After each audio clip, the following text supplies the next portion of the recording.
Welcome to Tara's world. Physics new syllabus standard 11th அலகு 1 இயல் உலகத்தின் தன்மையும் அளவீட்டியலும். இந்த அலகு 1 வந்து 8 பிரிவுகளை பிரித்து வந்து எக்ஸ்பிளைன் பண்ணியிருப்பாங்க. இதில் வந்து முதல் 3 பிரிவுகளை வந்து போன வீடியோக்குள்ளே பார்த்துருக்கோம். இப்போ நம்ம பார்க்க போகிறது என்னென்னா 1.4 அளவீட்டியல். இதில் வந்து 5 சப்டிவிஷன்ஸ் இருக்குது. ஓகே, இதை வந்து நம்ம 1 by 1 பார்க்கலாம். இந்த பாடம் அளவீட்டியலில் வந்து முதல்ல வந்து என்ன சொல்லியிருப்பாங்கன்னா, அதாவது லார்ட் கெல்வின்கிறவங்க வந்து அளவீட்டியலோட முக்கியத்துவத்தை வந்து சொல்லியிருப்பாங்க அவங்களோட கூற்றில். அதில் என்ன சொல்லியிருக்காங்கன்னா, நீங்கள் எதை பற்றி பேசுகிறீர்களோ அதனை அளவீடு செய்து அதனை எண்களால் வெளிப்படுத்த முடியும் என்றால் மட்டுமே உங்களுக்கு அதை பற்றி ஓரளவாவது தெரிந்துள்ளது எனலாம். ஆனால் எண்கள் மூலம் அதனை விளக்க முடியாது எனில் உங்களுக்கு மிக குறைவான மற்றும் போதுமற்றதான அளவே அதனை பற்றிய அறிவு உள்ளது அப்படின்னு சொல்லிட்டு அளவீட்டிலோட முக்கியத்துவத்தை வந்து சொல்லியிருக்காங்க. அதாவது நம்ம எதை பற்றி பேசுகிறோமோ அதை வந்து நம்ம வந்து எண்களால் வெளிப்படுத்தி நம்ம பேசினா மட்டும்தான் நம்ம பேச்சில் வந்து நம்ம பேசுகிறத பற்றின கருத்தை பற்றி நமக்கு வந்து தெளிவான அறிவு இருக்குன்னு அர்த்தம். அப்படி நம்ம வந்து எண்களால் வெளிப்படுத்த முடியலைன்னா நம்ம பேசுகிற கருத்தை பற்றி நமக்கு தெளிவான அறிவே, நமக்கு தெளிவான போதுமாற்றமான நாலேஜே நமக்கு இல்லைன்னு அர்த்தம் அப்படின்னு சொல்லிட்டு வந்து லார்ட் கெல்வின் சொல்கிறாங்க. அதாவது அளவீட்டியல் மூலமாக நம்ம பேசினா மட்டும்தான் நம்ம பேச்சு வந்து உறுதியான பேச்சு அப்படின்னு சொல்லிட்டு வந்து வெளிப்படுத்துகிறாங்க. இதுக்கு ஒரு சின்ன எக்ஸாம்பிள் பார்க்கலாம். நீங்கள் வந்து வீட்டுக்கு வந்து 10 கிலோ அரிசி வாங்குறீங்க. அதை வந்து ஒரு 15 days கழித்து வந்து எவ்வளவு மிச்சம் இருக்குது அப்படின்னு சொல்லிட்டு நீங்கள் பார்க்கும்போது அதை வந்து நீங்கள் வந்து கொஞ்சம் மிச்சம் இருக்குது அப்படின்னு சொல்லிட்டு சொல்லாமல் அதை வந்து எண்களால் வந்து நீங்கள் வெளிப்படுத்தினீங்கன்னா, அதாவது இவ்வளவு 1/4 கிலோ மிச்சம் இருக்குது அப்படின்னு சொல்லிட்டு 1/4 கிலோ மிச்சம் இருந்துச்சு 10 daysக்கு அப்புறம் அப்படின்னு சொல்லிட்டு நீங்கள் வந்து அந்த டேஸும் கரெக்டாக சொல்லி தென் அளவுகளையும் 1/4 கிலோ அப்படிங்கிற அந்த அளவையும் குறிப்பிட்டு நீங்கள் பேசினா மட்டும்தான் நீங்கள் அதாவது நீங்கள் அதாவது பேசுகிற பேச்சில் வந்து அர்த்தம் இருக்குன்னு அர்த்தம். ஓகே, இதே மாதிரி வந்து நீங்கள் வந்து அதாவது ஒரு ஊர்லேருந்து இன்னொரு ஊருக்கு வந்து எவ்வளவு டிஸ்டன்ஸ் இருக்கும் அப்படின்னு சொல்லிட்டு நம்ம கேட்டோம்னா கொஞ்சம் தூரம் தான் இருக்கும் அப்படின்னு சொல்லிட்டு சொன்னோன்னா அது அப்போ அந்த தொலைவை பற்றி உங்களுக்கு தெளிவான நாலேஜ் வந்து இல்லைன்னு அர்த்தம். அதே இது நீங்கள் வந்து 6 கிலோமீட்டர் தான் இருக்கும் அப்படின்னு சொல்லிட்டு தெளிவாக அந்த பாயிண்ட், அதாவது எண்களில் நீங்கள் வந்து அந்த அளவீட்டில் உள்ள முறைகளில் வந்து நீங்கள் வெளிப்படுத்தினா நீளம் இவ்வளோ நீளம் தான் இருக்கும் அப்படிங்கிற முறையில் தெளிவாக நீங்கள் வெளிப்படுத்தினீங்கன்னா அதை பற்றின அறிவு வந்து உங்களுக்கு தெளிவாக இருக்குன்னு அர்த்தம். ஓகே, அதாவது நம்மளோட பேச்சில் வந்து எவ்வளவுக்குள்ள அளவீட்டியல் முக்கியத்துவம்னா நம்மளோட பேச்சின் தெளிவை வெளிப்படுத்துவதே இந்த அளவீட்டியல் தான். ஓகே, ஸோ அளவீட்டியல் முறையில் பேசணுன்னா நம்ம வந்து நம்மளோட பேச்சு வந்து மிகவும் தெளிவானதாக உறுதியானதாக இருக்குது அப்படின்னு வந்து தெரிஞ்சுக்கலாம் இது மூலமாக. ஓகே, ஃபர்ஸ்ட் டாபிக் பார்க்கலாம். 1.4 அளவீட்டியல். ஃபர்ஸ்ட் அளவீட்டியல்னா என்னன்னு பார்க்கலாம். ஓகே, அளவீட்டியல்னா என்னென்னா எந்த ஒரு இயற்பியல் அளவையும் அதன் படித்தர அளவோடு ஒப்பிடுறது தான் என்னென்னா அளவீட்டியல். ஓகே, அளவீட்டியல்னா என்னது? எந்த ஒரு இயற்பியல் அளவையும் அதன் படித்தர அளவுடன் ஒப்பிடுவது தான் அளவீட்டியல். ஓகே, அதை ஃபர்ஸ்ட் வந்து நம்ம இயற்பியல் அளவுன்னா என்னன்னு தெரிஞ்சுக்கலாமா?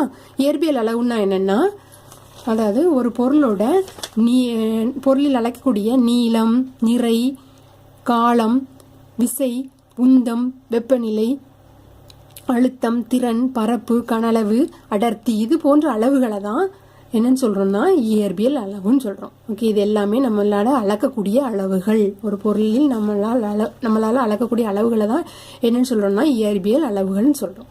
ஓகே, இந்த இயற்பியல் அளவுகள், அதாவது நீளம், நிறை, காலம், விசை, இது போன்ற அளவுகளை வந்து எந்த பொருளை வச்சு நம்ம அளக்குறோமோ அந்த பொருளை தான் என்னன்னு சொல்கிறோம்னா படித்தர அளவுன்னு சொல்கிறோம்.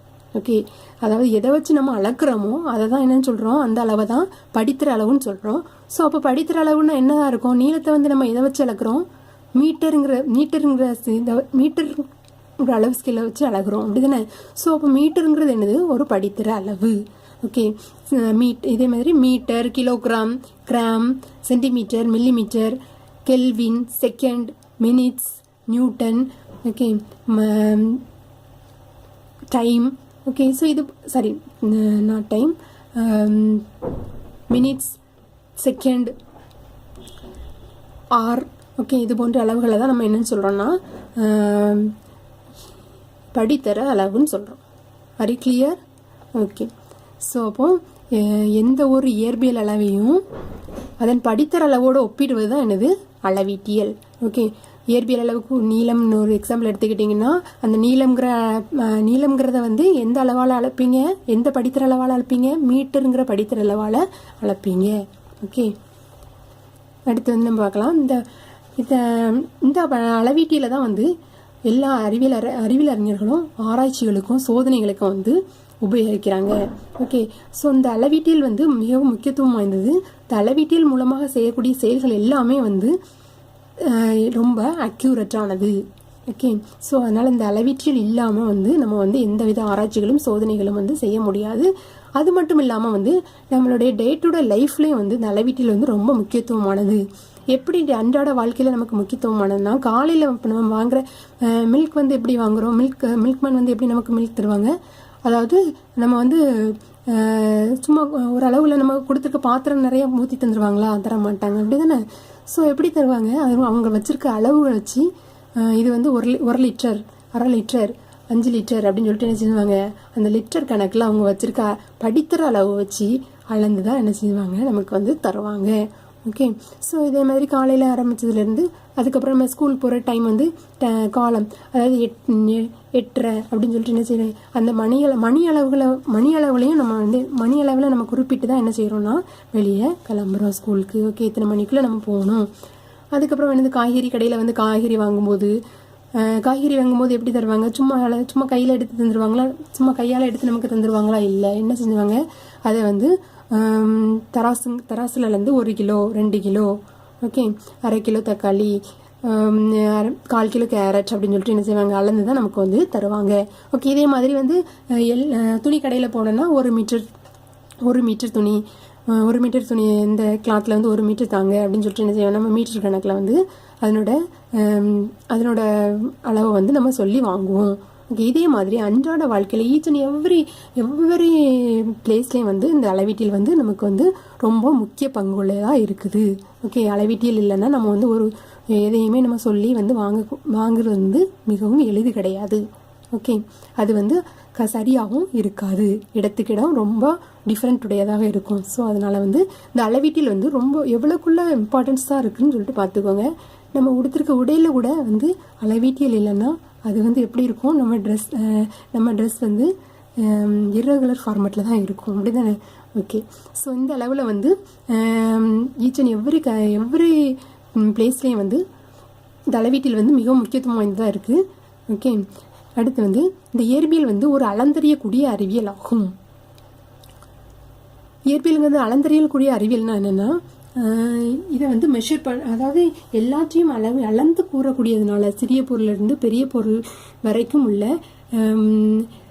அதனுடைய நீளம், நிறை, காலம், வெப்பநிலை இது போன்ற எல்லா அளவுகளையும் வந்து அளந்து கூறுவதனால் இதை வந்து அளந்தறியும் அறிவியல்னு சொல்கிறோம். ஓகே. அதாவது சிறிய பொருளிலிருந்து பெரிய பொருள் வரைக்கும் உள்ள பெரிய பொருள் வரைக்கும் உள்ள அனைத்து அளவுகளையும் வந்து அளந்து கூறுவதனால் இதை வந்து அளந்தறியும் அறிவியல்னு சொல்கிறோம். ஓகே.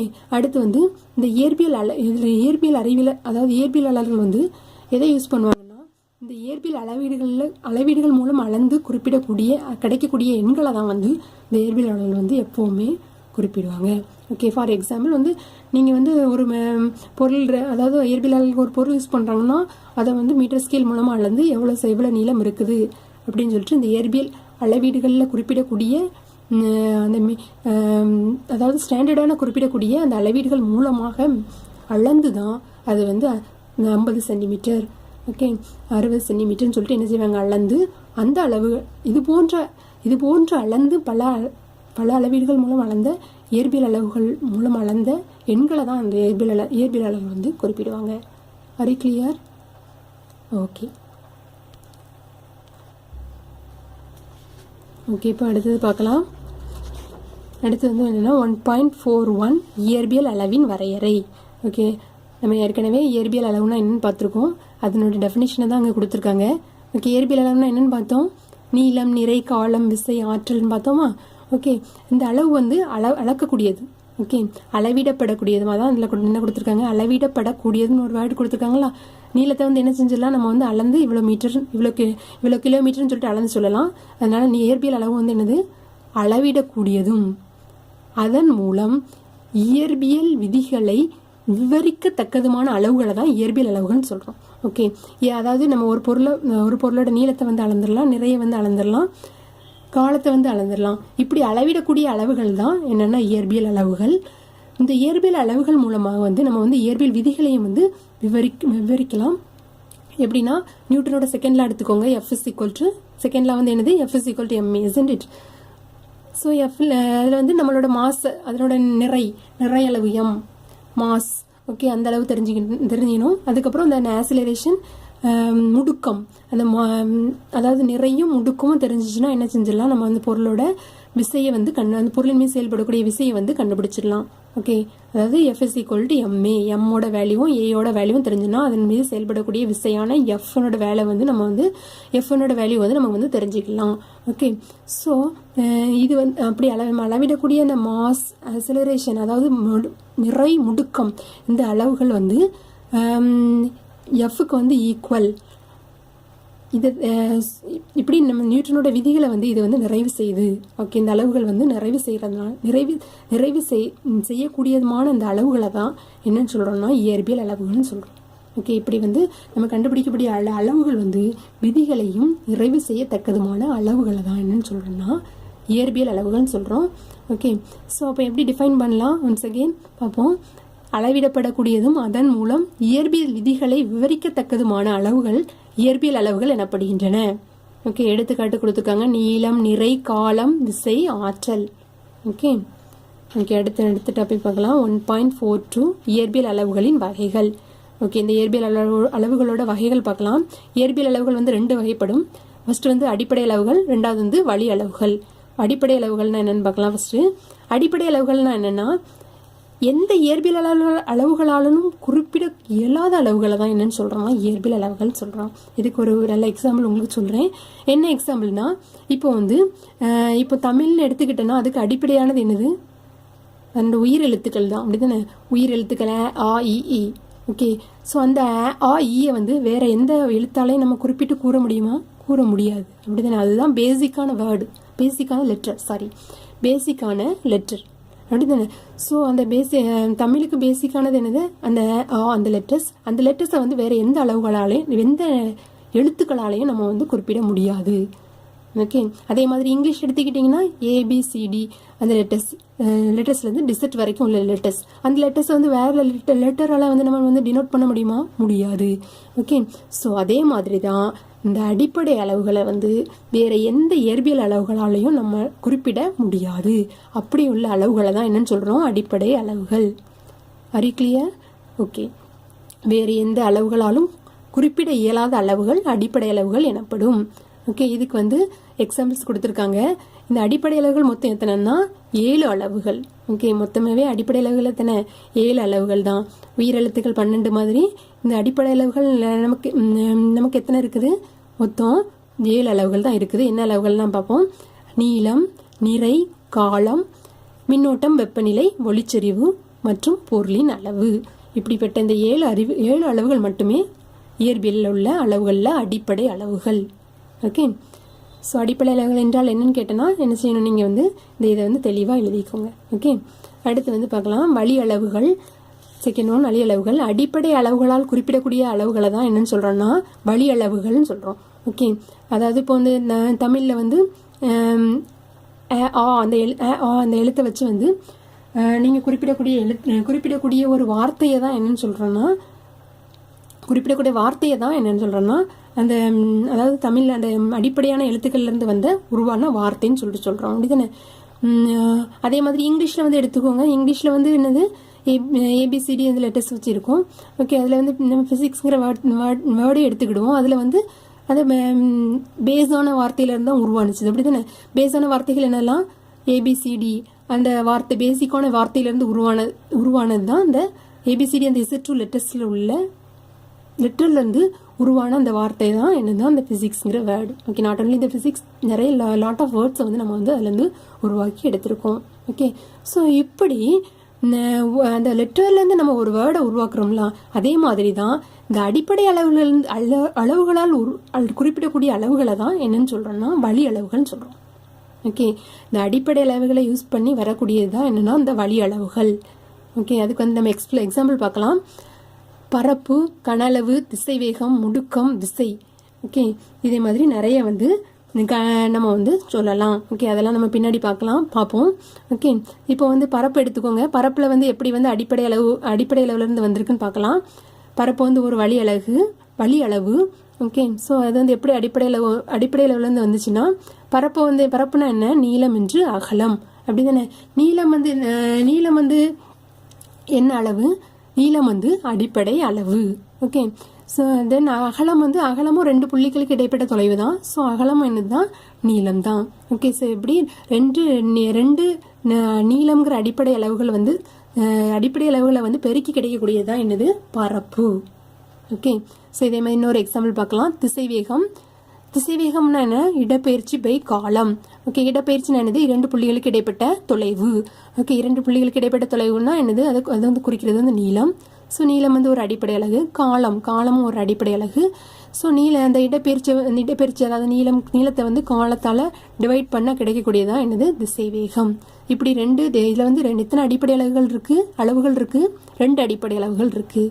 ஓகே, ஸோ இப்படி அடிப்படை அளவுகளால் குறிப்பிடக்கூடிய அளவுகளை தான் என்னன்னு சொல்கிறோம், வழி அளவுகள்னு சொல்கிறோம். ஓகே, ஸோ இதில் வந்து இயற்பியல் அளவுகளை வந்து எத்தனை அளவுகளாக பிரிச்சிருக்காங்க, 2 அளவுகளாக பிரிச்சிருக்காங்க, அடிப்படை அளவுகள், வழி அளவுகள். ஓகே, இதை பற்றி நம்ம தெளிவாக பார்த்தோம். ஓகே.